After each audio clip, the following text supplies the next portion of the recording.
You're watching WBRE. Play ball. The Little League World Series returns to Lycoming County this summer, but with some big changes. We'll tell you what they are in a live report. And getting the vulnerable homebound vaccinated.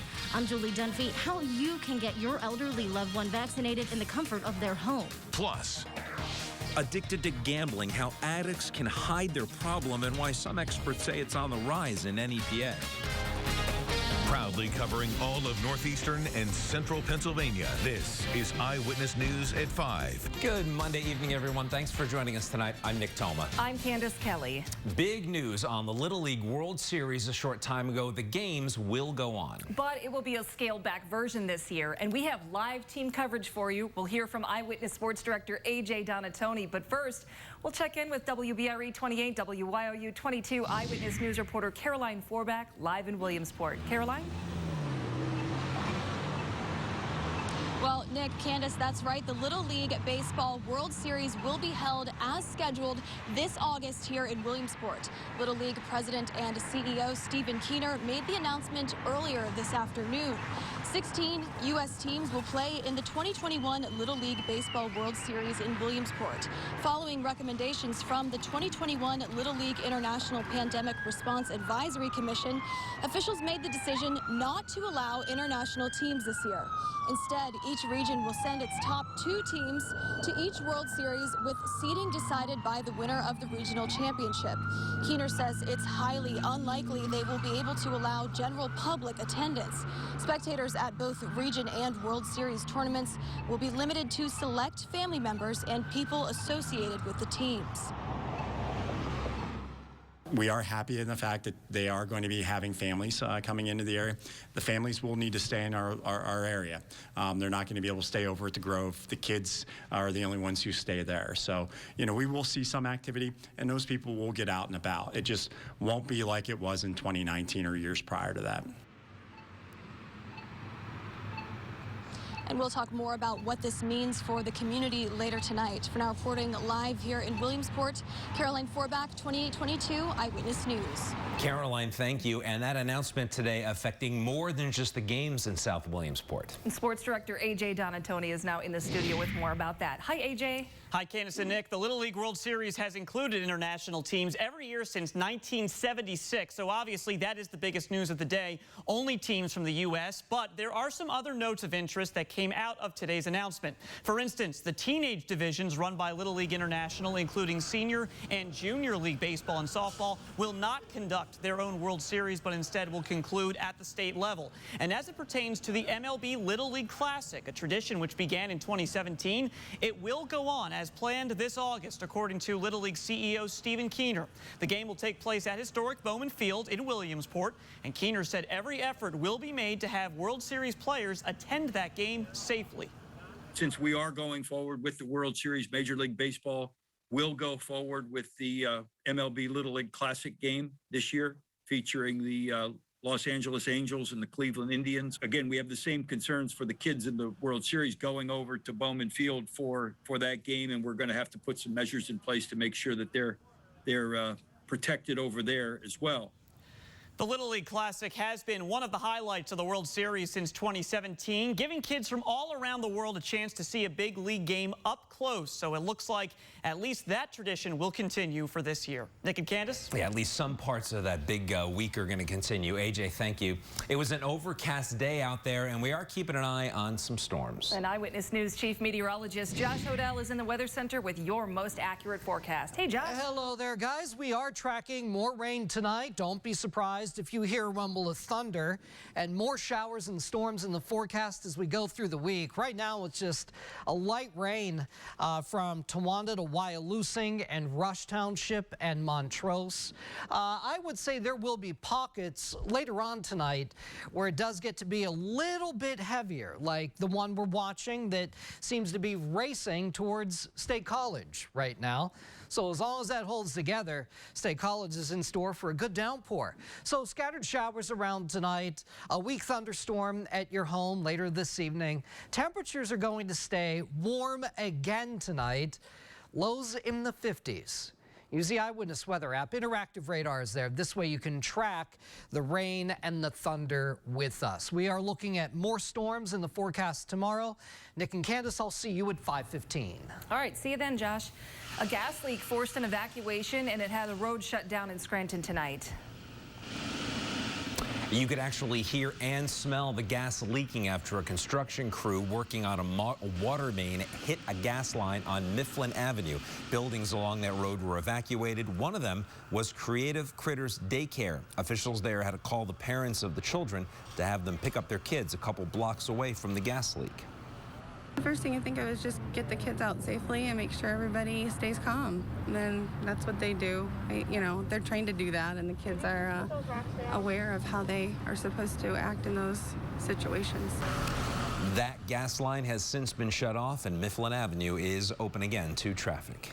A fire in Scranton sent one firefighter to the hospital this morning. Multiple fire crews responded to 19th Avenue just before 10:30. When they arrived, smoke and flames could be seen shooting from that home. Scranton Fire Chief John Judge tells Eyewitness News that the fire was difficult to contain because of poor conditions. Everyone at the home made it out safely, and a fire marshal will determine a cause. And there was another fire at an abandoned resort in the Poconos. This one started at about 11:30 last night at the former Penn Hills Resort in Stroud Township. That resort has been abandoned for years. The state police fire marshal will be investigating a cause of that fire. There have been several fires there at the property in recent months. Local officials are now pushing to get homebound residents in Luzerne County vaccinated. The effort began today, beginning at a high-rise building for seniors in Kingston. WBRE 28, WIOU 22, Eyewitness News reporter Julie Dunphy joins us live from Kingston with more on the push to get everyone there vaccinated. Julie?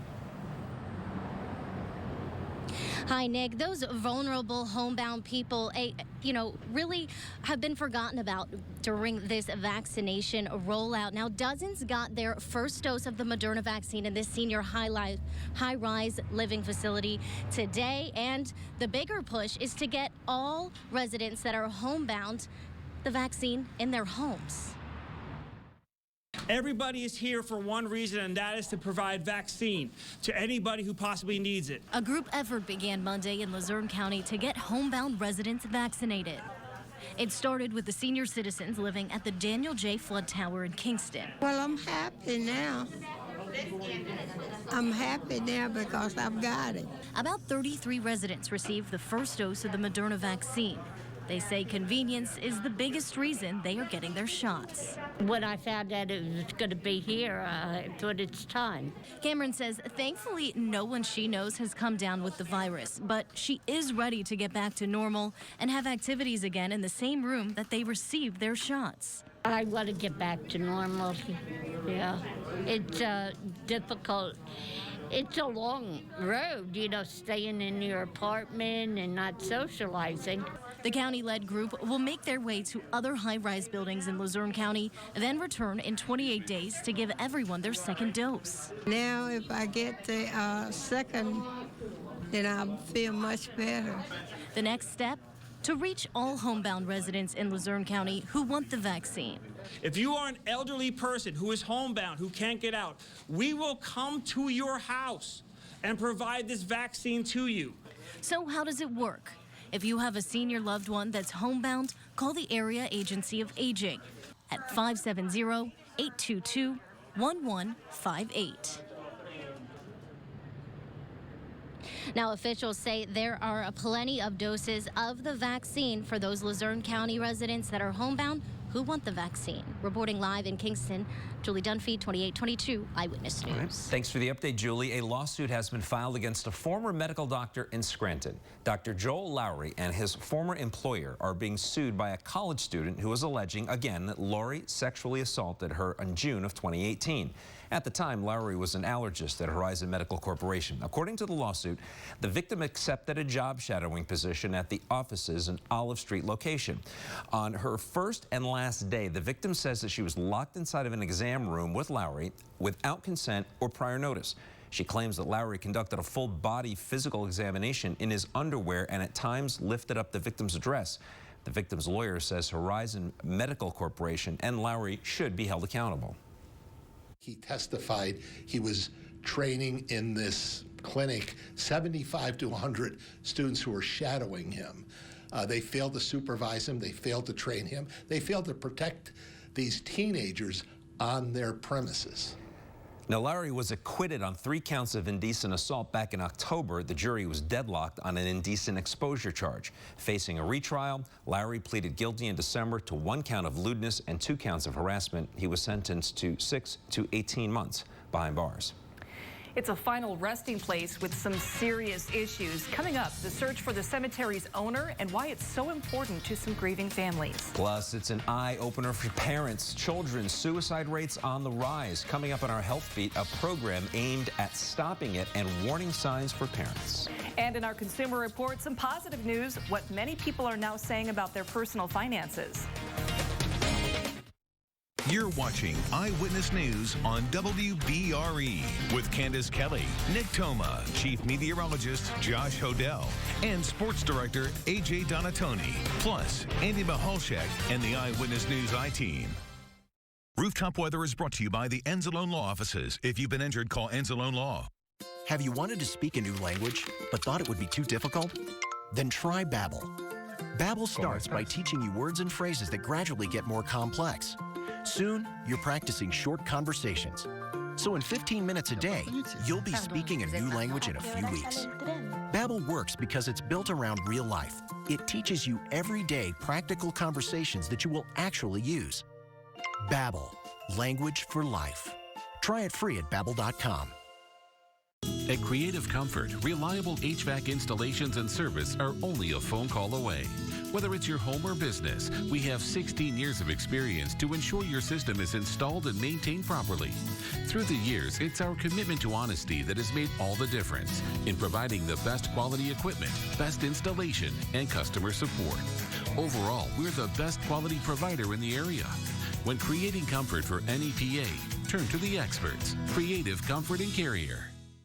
Imagine how inconvenient your life would be without power. No lights, no refrigeration, no heating or cooling, no electronics. But with a Generac home standby generator, you will have power when you need it most. Generac generators automatically provide backup power after sensing a power outage, so your life goes on uninterrupted. The Wire Guys, 1338 North Church Street, Hazeltown.